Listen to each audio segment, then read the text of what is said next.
So ఈరోజు మనం 22 ఫిబ్రవరిలో వచ్చిన లేటెస్ట్ 10 ఎక్స్క్లూజివ్ కరెంట్ అఫైర్స్ గురించి తీసుకొచ్చిన ఎంసీక్యూస్ డిస్కస్ చేయబోతున్నాం అనమాట. So the first MCQ of the day. So the sea is an arm of Mediterranean sea. అంటే ఏదో ఒక సీ గురించి they have asked a question. Is an arm of Mediterranean sea located between the Greek peninsula on the west and Asian minor on the east. So దీని గురించి question అడిగారు అనమాట. So దీని గురించి క్వశ్చన్ అడిగారంటే maybe something is in news. So ఎందుకు న్యూస్లోకి వచ్చిందంటే because the Greece prime minister have visited India. So ఇండియాకి విజిట్ చేశారు కాబట్టి న్యూస్లోకి వచ్చింది. So the answer for this question which of the following suits the given description is Aegean sea. So Aegean sea అనేది దీనికి డిస్క్రిప్షన్కి సూట్ అవుతుంది అనమాట. So will see about Aegean sea. So this is Aegean sea అనమాట. It is towards the east and ఇక్కడికి వచ్చేసరికి Turkey అనమాట. It is near to Turkey and here you can see ఐనియన్ see and it is near to the North Macedonia and Bulgaria. So బల్గేరియాకి దగ్గరలో కూడా ఉంటుంది అనమాట. So now see with the description. The sea is an arm of Mediterranean sea located between Greek peninsula. So Greek పెనిన్సులాకి ఉందా? Yes, it is located between Greek peninsula. Then west and Asian minor on the east. So Asian minor on the east ఉందా? So this is the Asian minor on the east. So obviously both the statements are matching with the description. So it is agency అనేది answer అన్నమాట. Now we'll come to the second question. So tribals and their festivals. So tribals and their festivals అనేది continuous the hot topic for UPSC అనమాట. దాని గురించి ఏ question అన్నా అడగచ్చు. డైరెక్ట్గా tribals and there states అడగచ్చు. ఇటువంటివి అడిగే ఛాన్స్ ఉందన్నమాట. సో ఇప్పుడు we have given the 4 tribal festivals. ఆ 4 tribal festivals and subsequent states we have given. So we need to understand how the states are working out. So that we have given. So now we'll understand ఎందుకు న్యూస్లోకి వచ్చింది. Because there is Sammakka Sarakka జాతర. So Sammakka Sarakka జాతర in Telangana. So తెలంగాణలో ఈ సమ్మక్క సారక్క జాతర 2 ఏళ్ళకి ఒకసారి సెలబ్రేట్ చేసుకుంటారనమాట. సో అందుకే న్యూస్లోకి వచ్చింది. 2 ఏళ్ళకి ఒకసారి సెలబ్రేట్ చేసుకుంటారు. ఇప్పుడు ప్రజెంట్ 22 నుంచి 26 వరకు సెలబ్రేట్ చేసుకుంటారనమాట, 4 డేస్ వరకు. అందుకు న్యూస్లోకి వచ్చింది. సో ట్రైబల్ ఫెస్టివల్స్ అనేది ఇంపార్టెంట్ టాపిక్ ఫర్ యూపీఎస్సీ కాబట్టి దాని tribal festival and their subsequent state అనేది we need to understand. So there is a festival called Sarhul festival. So Sarhul festival అనేది మేజర్గా సాల్ ట్రీస్ని వర్షిప్ చేయడానికి తీసుకొచ్చిన ఫెస్టివల్ అనమాట. It is not present in Chhattisgarh, it is Jharkhand. So Jharkhand సంబంధించిన ఫెస్టివల్ అనమాట. We have బగోరియా festival. So Bagoria అనేది it is being celebrated by the Bhil tribes. Bhil tribes అనేది సెలబ్రేట్ చేసుకుంటారు. It is not in Himachal Pradesh, it is in Madhya Pradesh. అనమాట. Then we have Sangai festival. Sangai festival is for the celebration of Sangai deer అనమాట. అది మణిపూర్లో జరుగుతుంది అనమాట festival. So this is a right statement. So first one is wrong, second one is wrong. Then Tusu festival. Tusu festival అనేది it is being celebrated by the కో tribe అనేది టుసు festival celebrate చేసుకుంటుంది. It is present in Jharkhand only. జార్ఖండ్లోనే జరుగుతుంది. So which of the following statements are correct? Only 2 pairs of statements are correct here. Now we'll see the how festivals are celebrated. So ఇది Sarhul festival అనమాట. మనం సాల్ ట్రీని దాన్ని measure చేస్తాం. Like we try to protect those trees. So దాన్ని worship చేస్తూ celebrate చేసుకుంటారు ఈ festival. Then we have బగోరియా festival. Bhagoria festival మేజర్గా మార్చ్ టైంలో సెలబ్రేట్ చేసుకుంటారు అనమాట. It is just like a spring సీజన్ని సెలబ్రేట్ చేస్తూ తీసుకొచ్చిన ఫెస్టివల్ అనమాట. Now we have Tusu festival. So this is Tusu festival. జార్ఖండ్లో సెలబ్రేట్ చేసుకుంటారు. మేజర్లీ ఉమెన్ లెడ్ ఫెస్టివల్ అనమాట. ఇది women led festival. Then we have Sangai festival. ఇది Sangai day which is exclusive to the Sangai region of Manipur. So అందుకని ఈ ఫెస్టివల్ని సెలబ్రేట్ చేసుకుంటుంది మణిపూర్ అనమాట. Then now will come to the third question regarding the fair and remunerative price of sugar cane గురించి question అడిగాడు అనమాట. Fair and remunerative price of sugar cane. So అసలు sugar కేన్కి ఎటువంటి ప్రైజెస్ అనేది ఇస్తారు? ఇప్పుడు షుగర్ కేన్ కొనుక్కునేటప్పుడు what are the things which are seen by the CACP ఏది మైండ్లో పెట్టుకొని కొనుక్కోండి. Is it really a statutory థింగా కాదా? ఇట్ ఈస్ ఎ రెగ్యులేటరీ థింగా, ఇట్ ఈస్ ఎ స్టాట్యుటరీ థింగా, it is an executive thing అనేది we need to understand. So మనకు షుగర్ కేన్కి డిఫరెంట్ టైప్ ఆఫ్ ఎంఎస్పి ఇస్తారనమాట, మినిమం సపోర్ట్ ప్రైస్. సో ఆ minimum support price for the sugar cane is nothing but the fair and remunerative price sugar cane ఇస్తారనమాట. But MSP వచ్చేసరికి it is not legal. It is not legal, అంటే it is not statutory కాదు. But FRP it is a statutory, అంటే ఖచ్చితంగా ఇది ఒక legal provision, అంటే compulsory ఇదే కాస్ట్కి కొనాల్సి వస్తుంది. So it is a legal provisions. So the government cannot know to it. దాన్ని తీసుకునేటప్పుడు గవర్నమెంట్ నో చెప్పలేదన్నమాట. సో అందుకే it is a statutory provision. So A act ప్రకారం స్టాట్యుటరీ ప్రొవిజన్ అయింది? So you look at the act. With the amendment of the sugar Kane control order 1966 in 2009, the concept of statutory minimum price of the sugar cane has been replaced with the fair and the remunerative price. So statutory minimum price ni fair and remunerative price to replace chesaru annamata. Then FRP decide on the recommendations of CACP. So CACP recommendations to FRP has been recommended. CACP A conditions చూసి FRPని recommend చేస్తుందంటే like cost of production ఎంత, దాంతోపాటు sugar cane price ఎంత, దాంతోపాటు దాని నుంచి వచ్చే baggage కానీ మొలాసిస్ ప్రైస్ ఎంత, ఇవన్నీ మైండ్లో పెట్టుకొని it will decide the cost. So ఈ ఇయర్ వచ్చేసరికి ఈవెన్ దో CACP డిసైడ్ చేసిన final approval is cabinet committee on economic affairs approval ఇచ్చిన తర్వాతే ఆ ప్రైస్ అనేది బయటకు వస్తుంది అనమాట. సో ఈ క్యాబినెట్ కమిటీ డెసిషన్ ఏం చెప్పింది? రీసెంట్గా ఈ క్వింటల్ 340 per క్వింటల్ అనేది పెంచింది and basic recovery rate of 10.25%. So 8% hire than the last time ఎంత ఇచ్చేవాళ్ళు? ఇట్ వాస్ 315 per క్వింటల్ ఇచ్చేవాళ్ళు, ఇప్పుడు 340 per క్వింటల్ ఇస్తున్నారు అనమాట. సో ఇది మామూలుగా ఈ FRP అనేది ఎప్పుడు అనౌన్స్ చేస్తారంటే before the sowing season announce చేస్తారు, అంటే పంట వేసే ముందే అనౌన్స్ చేస్తారనమాట FRP. So that is the thing which is done in the FRP. Now we will look at the statements. So it is recommended by CACP with the state government, consultation with the state governments. Is it correct? Under the FRP system, the price of the sugarcane is first fixed much before the harvesting season. అంటే harvesting season కన్నా ముందే decide చేస్తారు, so that farmers decision ముందుగానే తీసుకోవచ్చు అనమాట. నేను sugar cane పంట వేయాలా వద్దా అనేది ఆ ప్రైస్కి తగ్గట్టు వాళ్ళు డిసైడ్ చేసుకుంటారు కాబట్టి. So the third statement is also correct. How many of the statements are correct? All the statements are correct here. Now we'll look at the fourth question. National Livestock Mission. So national livestock mission రీసెంట్గా revamp చేశారనమాట, అంటే కొత్త స్పీసీస్ని దాంట్లో add చేయడం జరిగిందనమాట. So national livestock mission గురించి we'll try to understand. So national livestock mission అనేది department of animal husbandry and dairying తీసుకొచ్చింది. It has been brought in 2014-15లో ఈ స్కీమ్ అనేది తీసుకొచ్చింది అనమాట. దాంట్లో 3 సబ్ కాంపోనెంట్స్ ఉన్నాయన్నమాట. That is breed development of livestock and poultry. అంటే ఆ బ్రీడ్ని డెవలప్ చేయాలి. ఇప్పుడు మనకు ఒక పౌల్ట్రీలో డిఫరెంట్ టైప్స్ ఆఫ్ బ్రీడ్స్ ఉంటాయి. లైక్ మనం దీంట్లోనే చూస్తే డిఫరెంట్ బాయిలర్ కోడ్ అంటాం, నాట్ కోడ్ అంటాం, ఇలా పౌల్ట్రీలో డిఫరెంట్ టైప్స్ ఆఫ్ బ్రీడ్స్ ఉంటాయి. అలాగే మనకు ఆ కౌస్లో కూడా డిఫరెంట్ టైప్స్ ఆఫ్ బ్రీడ్స్ ఉంటాయి. సో ఆ బ్రీడ్స్ని డెవలప్ చేయాలన్నమాట. Then feed and fodder development, వీటికి ఫీడ్ ఫాడర్ ఇది కరెక్ట్గా వచ్చేలాగా చూసుకోవాలన్నమాట. Then innovation and extension. So innovation అంటే డిఫరెంట్ బయోటెక్నాలజీ మెథడ్స్ యూస్ చేసి బ్రీడింగ్ తీసుకురావడమే ఇన్నోవేషన్ అండ్ ఎక్స్టెన్షన్ అనమాట. ఇది 3 సబ్ స్కీమ్స్ అనేది నేషనల్ లైఫ్ స్టాక్ మిషన్లో ఉన్నాయి. ఇప్పుడు రీసెంట్గా 2024లో కొత్తగా దీంట్లో కొన్ని స్పీసీస్ అనేది యాడ్ చేశారనమాట. ఆ స్పీసీస్ ఏవి అని రీసెంట్గా న్యూస్లో వచ్చింది కాబట్టి that has been asked in the question. So how many of the above are covered under National Livestock Mission for the entrepreneurship and development by providing the incentivization subsidies? So subsidies provide చేసి మీ దగ్గర ఆ form ఏదో ఒకటి పెట్టిస్తారనమాట. So ఏ స్పీసీస్కి ఉంది? So గోట్కి ఉంది, పౌల్ట్రీకి ఉంది, pig ఉంది, donkey, camel and horse. So అన్నిటికీ ఇచ్చారనమాట. నేషనల్ లైఫ్ స్టాక్ మిషన్ అన్నిటికీ అప్లికబుల్ అవుతుంది. సో మీకు కావాలంటే మీరు వెళ్ళి ఒక అప్లికేషన్ వేసి you can generate your own entrepreneurship. నువ్వేదైనా షీప్ ఫామ్ పెడతానన్నా, గోట్ ఫామ్ పెడతాను, it is always welcome by the national livestock mission. వాళ్ళు నీకు కొంచెం ఫండ్ కూడా ప్రొవైడ్ చేస్తారనమాట. So that is national livestock mission. Now we'll come to the flood management and border areas program. So flood management and border areas program వచ్చేసరికి flood management and border areas program. So రీసెంట్గా 11th 5-year plan and 12th 5-year plan అప్పుడు సో మనకు 2 different schemes అనేది ఉండేది. Flood management programme and river management programme for border areas. ఇలా 2 programmes అనేది before 12th అంటే 11th 5-year ప్లాన్కి 12th 5-year ప్లాన్కి 2 ఉండేటివి అనమాట. సో దీంట్లో ఏంటంటే ఇంతకుముందు 50:50 కాంట్రిబ్యూషన్ అంటే సెంట్రలీ స్పాన్సర్డ్ స్కీమ్స్. ఇది సెంట్రలీ స్పాన్సర్డ్ స్కీమ్ అంటే సెంటర్ 50, స్టేట్ 50% కాంట్రిబ్యూషన్ ఇవ్వాలన్నమాట. దీనికి కూడా సిమిలర్ ప్యాటర్న్స్ ఉండేటివి. బట్ రీసెంట్ 2017 and 19 ఆ టైంలో ఏం చేశారంటే ఈ రెండింటిని మర్జ్ చేసి flood management and border areas programme అని తీసుకొచ్చారనమాట.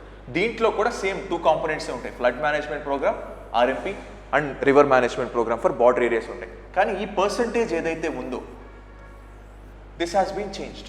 దీన్ని మాత్రమే చేంజ్ చేశారు. సో ఇంతకుముందున్న పర్సంటేజ్కి దీనికి చేంజ్ ఏంటి? ఎఫ్ఎంపీ has been change to 60:40.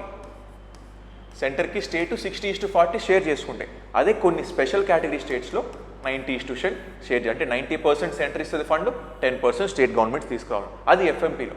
Then river management programme for border areas. దీంట్లో ఏంటంటే 100% సెంట్రల్ మాత్రమే ప్రొవైడ్ చేస్తుంది ఫండ్స్. సో ఇప్పుడు రీసెంట్గా క్యాబినెట్ డెసిషన్ ఏం తీసుకునిందంటే, సో టోటల్ అవుట్లే 4,100 crores ఇవ్వడానికి ట్రై చేస్తుంది అనమాట ఈ స్కీమ్లో. So now will look at the statements. So Flood Management and Border Areas Program is a centrally sponsored scheme launched in 2017-18 by merging the erstwhile schemes of Flood Management Program and River Management activities and works related to border areas. So this is the correct statement. Currently the pattern for funding of Flood Management Program component of FMVAP for general or non-special category states of 50% కాదు. So general states ki 60:40, అదే special category states ki 90:10. So this is a wrong statement. However, the works under the river management and border areas component will be taken up with 100% central assistance. ఇదే చూసాం కాబట్టి this is a right statement. How many of the statements are not correct? ఎన్ని not correct అని అడిగాడు. So only one statement is not correct here. So ఇది కూడా చూసుకోవాలి, not correct అడిగాడా correct అడిగాడా అని చెప్పేసి. This is the 5th question. Now will come to the 6th question. ఇది ఎందుకు న్యూస్లోకి వచ్చిందంటే, రీసెంట్గా క్యాబినెట్ ఏం చేసిందంటే FDI rules in the space sector కొంచెం అమెండ్ చేసింది అనమాట, అందుకు న్యూస్లోకి వచ్చింది. సో ఎఫ్డిఐ అంటే ఏంటి? Foreign direct investment. Foreign direct investment.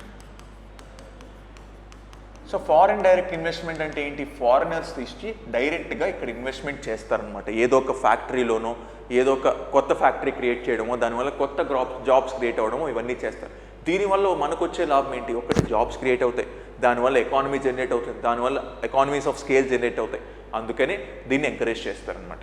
So రీసెంట్గా తీసుకొచ్చిన చేంజెస్లో what are the changes that has been brought? So changes చూస్తే, so cabinet approves the amended scheme for the foreign direct investment for space sector. So మనకు space policy 2023 ప్రకారం ఈ కొత్త amendments అనేది తీసుకొచ్చారనమాట, కొత్త అమెండ్మెంట్. సో దీంట్లో చూస్తే 49%, 74%, 100% అనే బ్రాకెట్స్ తీసుకొచ్చారనమాట. 49%లో కొన్ని థింగ్స్ అనేది, అంటే 49% వరకు గవర్నమెంట్ అప్రూవల్ అవసరం లేదు. బియాండ్ 49% వస్తే గవర్నమెంట్ అప్రూవల్ తీసుకోవాలన్నమాట. సేమ్ 74% కూడా అంతే. 74% వరకు నువ్వు ఎఫ్డిఐ ఇక్కడ పెడితే నో ప్రాబ్లం, కానీ దానికి మించి పెట్టాలంటే గవర్నమెంట్ అప్రూవల్ తీసుకోవాలి. 100% అంటే నువ్వు గవర్నమెంట్ అప్రూవల్ లేకుండానే ఎఫ్డిఐ ఇక్కడికి తీసుకురావచ్చు అనమాట. So these are the things that has been divided in the space policy. Same ఇది కూడా ఇదే ఇక్కడ కూడా అమెండ్ చేశారు అనమాట. No what are the activities? So manufacturing of component systems and sub systems for satellites. So ఇది this has been brought under the 74%. So 74% అనమాట, అంటే 74% బ్రాకెట్లో దీన్ని తీసుకొచ్చారు. దెన్ ఇవి రెండు, which is the launch vehicles and development of space ports అనేది 49% బ్రాకెట్లో తీసుకొచ్చారు. అంటే 49% అనేది మనం చేయడానికి ఇది. Then satellite manufacturing and operation 100% తీసుకొచ్చారు అన్నమాట. సో 100% ఇక్కడ under the recently amended FDI policy 100% FDI under automatic route. Automatic route అంటే నువ్వు గవర్నమెంట్ అప్రూవల్ లేకుండా తీసుకురావచ్చు అనమాట. So how many of the above mention చేశారు? Only one. ఓన్లీ ఒక దాంట్లో మాత్రమే 100% ఆటోమేటిక్ రూట్లో తీసుకొచ్చారు, that is satellite manufacturing and operation. So this is about the space policy. Now supreme court cases and year of judgement. So ఎందుకు దీని న్యూస్లోకి వచ్చిందంటే, ఫాలీ ఎస్ నారిమన్ అనే ఒక సుప్రీం కోర్ట్ రెనోవ్డ్ జడ్జ్ అనేవారు, so he has passed away అనమాట, అందుకు న్యూస్లోకి వచ్చింది. These are the judgements that has been given by the when he was a judge of the supreme court. Supreme court జడ్జిగా ఉన్నప్పుడు some of the important judgements ఆయన ఇచ్చారనమాట, అందుకు ఈ క్వశ్చన్ తీసుకోబడింది. So Golaknath case, first is Golaknath case.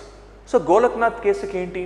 So Golaknath case is about the fundamental rights amendment. అంటే fundamental రైట్స్ని amend చేయొచ్చా, అమెండ్ చేయకూడదా పార్లమెంట్కి ఆ పవర్స్ ఉన్నాయా లేవా అనే క్వశ్చన్ వచ్చినప్పుడు Golaknath case no, fundamental rights amend చేసే పవర్స్ మనకు లేవు, పార్లమెంట్కి లేవు అని గోలక్నాథ్ కేస్ చెప్పింది అనమాట. So that is 1967, that is the right one. Then second judges case, third judges case and fourth judges case ఏంటి? సెకండ్ జడ్జెస్ కేసులో ఏం చెప్తారంటే, the consultation with the CJ, అంటే ఆర్టికల్ 124 ప్రకారం ప్రెసిడెంట్ ఏ జడ్జినైనా అపాయింట్ చేసినప్పుడు, ప్రెసిడెంట్ ఏ జడ్జినైనా అపాయింట్ చేసినప్పుడు he should consult the CJ అని ఉంటుంది అనమాట. ఈ షుడ్ కన్సల్ట్ ది సీజే అని ఉంటుంది. ఇక్కడ ఏం చెప్తారు, it is just a consultation, it is not recommendatory అని సెకండ్ జడ్జెస్ కేసులో చెప్తారు. అంటే కన్సల్ట్ అవ్వచ్చు కానీ it is not binding on the president అని చెప్తారు second judges case. Then third judges కేసులో సేమ్ నారిమన్ అని ఆయన వచ్చి ఏం చెప్తాడంటే it is wrong that it is not just consultation, it is concurrence. So కన్సల్టేషనే కాదు, it is also called concurrence. అంటే నువ్వు కన్సల్ట్ అవ్వడంతో పాటు కంపల్సరీగా ప్రెసిడెంట్ ఆ రికమెండేషన్ యాక్సెప్ట్ చేయాలన్నమాట. That is set in the third judges case. దాంతోపాటు సీజేఐతో పాటు ఒక కొలీజియం అనేది తీసుకురావాలి, వాళ్ళు మాత్రమే మనకు రికమెండేషన్ చేస్తారు ప్రెసిడెంట్కి అని చెప్పారనమాట. దెన్ ఫోర్త్ జడ్జెస్ కేసులో ఏంటి, ఫోర్త్ జడ్జెస్ కేసులో we have national judicial appointment commission. దీంట్లో ఏంటి 3 మెంబర్స్ ఏమో మనకు సుప్రీంకోర్టు నుంచి ఉంటారు, 3 మెంబర్స్ ఏమో ఎగ్జిక్యూటివ్స్ ఉంటారనమాట. ఇది అన్కాన్స్టిట్యూషనల్గా డిక్లేర్ చేసిందనమాట మన supreme court, because it is against the separation of powers అని చెప్పిందనమాట. So third judges case, fourth judges case వచ్చింది 2015లో తీసుకొచ్చారు. So first one is correct, second one is correct, third one is correct, fourth one is wrong. How many of the above pairs are correctly matched? Only 3 pairs are correctly matched here. Now we'll go to the next question. So global initiative on digital health. So global initiative on digital health ఇప్పుడు తీసుకొచ్చిన initiatives కాదు. So మనకు G20 health ministerial అంటే India host చేస్తున్నప్పుడు G20 health ministerial అనేది it has been in గాంధీనగర్లో జరిగిందనమాట. So అప్పుడు ఆగస్టులో తీసుకొచ్చారు ఈ ఇనిషియేటివ్, బట్ రీసెంట్గా పబ్లిక్ చేశారనమాట. It has been publicly accepted that this initiative has been brought in 2024లో పబ్లిక్గా తీసుకొచ్చామని చెప్పారనమాట, Feb 2024. అందుకు న్యూస్లోకి వచ్చింది. దాంతోపాటు మన హెల్త్ మినిస్ట్రీ వర్చువల్గా ఈ మీటింగ్ అనేది అటెండ్ అయ్యారనమాట. అందుకు న్యూస్లోకి వచ్చింది. The global initiative on digital health is a World Health Organization managed network aiming to amplify and align resources towards country-led digital health transformation through strength and collaboration and knowledge exchange. So this is a right statement. WHO initiative anamata. WHO monitored initiatives. It acts as a vehicle to facilitate the implementation of global strategy on digital health 2020-25. So ee global strategy ni implement cheyadanike teeskocharanamata. India and WHO rendu kalisi teeskochina initiative anamata idi. So both the statements are correct here. Both the statements are correct. Dintlo ఏ components ఉంటాయి global initiative? One వచ్చి country need tracker, అంటే కంట్రీకి ఏ needs ఉన్నాయి, health needs ఏమేమి ఉన్నాయి అనేది ఒక ట్రాకర్గా చూస్తామన్నమాట. Then country resource portal. So track చేశాం కదా నాకు ఏ నీడ్స్ ఉన్నాయని, ఆ నీడ్స్ని తీర్చడానికి ఏ రిసోర్సెస్ ఉన్నాయని కూడా కావాలన్నమాట. So then transformation toolbox, అంటే రిసోర్సెస్ కూడా కనుక్కున్నాం, దాన్ని ఎలా ట్రాన్స్ఫార్మ్ చేసుకున్నాం, దాన్ని ఎలా యూజ్ చేసుకోగలం అనేది నెక్స్ట్ పిల్లర్ అనమాట.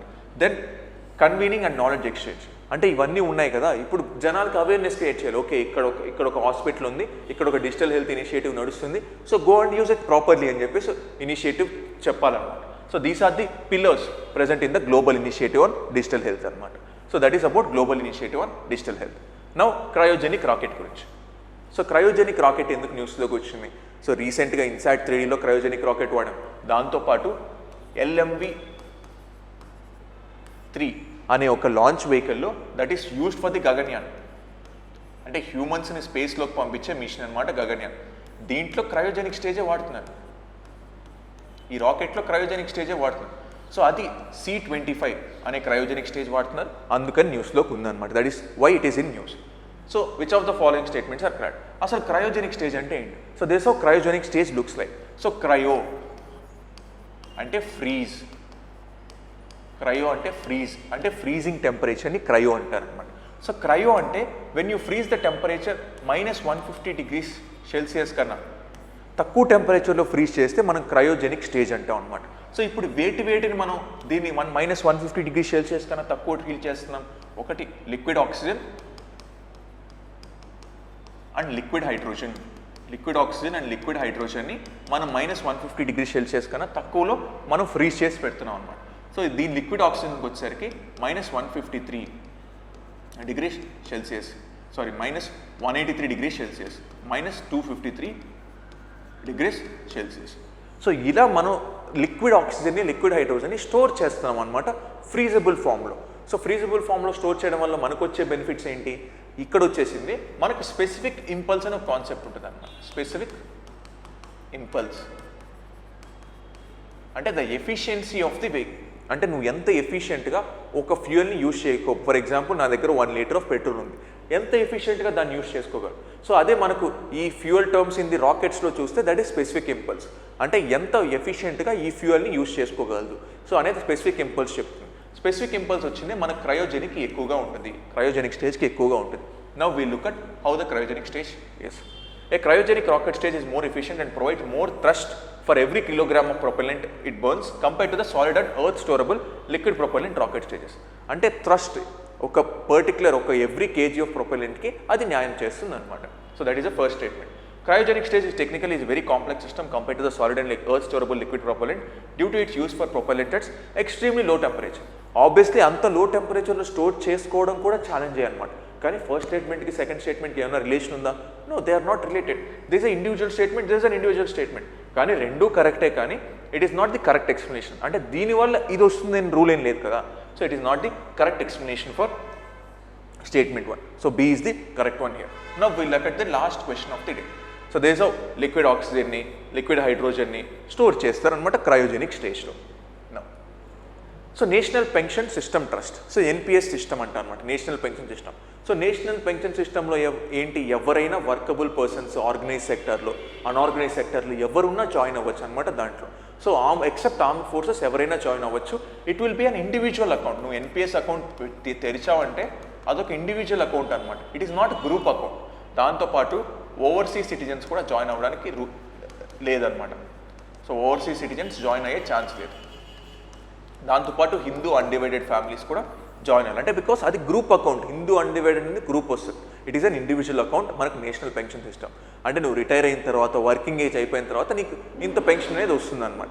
సో ఇది ఎవరు ఆర్గనైజ్ చేస్తారు ఎన్పిఎస్ని?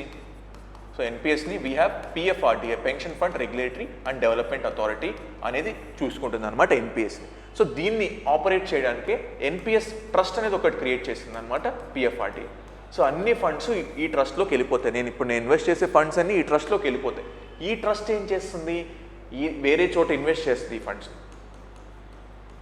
ఇన్వెస్ట్ చేసి వచ్చిన రిటర్న్స్ని మళ్ళీ సబ్స్క్రైబర్కి షేర్ చేస్తుంది అనమాట. ఇలా చేస్తుంది ఎన్పిఎస్ ట్రస్ట్ అనేది. Now will look at NPS. National pension system trust was established by pension fund and regulatory and development authority for taking care of the assets and funds under the national pension system in the best interest of the subscribers. So best interest of the subscriber చేస్తారు అనమాట. NPS is the registered owner of all the assets under NPS architecture. Obviously is the registered owner అనమాట. NPST purchase the securities on behalf of all the subscribers. So సబ్స్క్రైబర్స్కి బిహాఫ్గా ఏమి కొందు, దానికి ఇష్టం వచ్చిన ఆ ఫండ్స్ని దానికి ఇష్టం వచ్చిన చోట ఇన్వెస్ట్ చేస్తుంది. వచ్చిన రిటర్న్స్ని మళ్ళీ సబ్స్క్రైబర్స్కి ఇస్తుంది.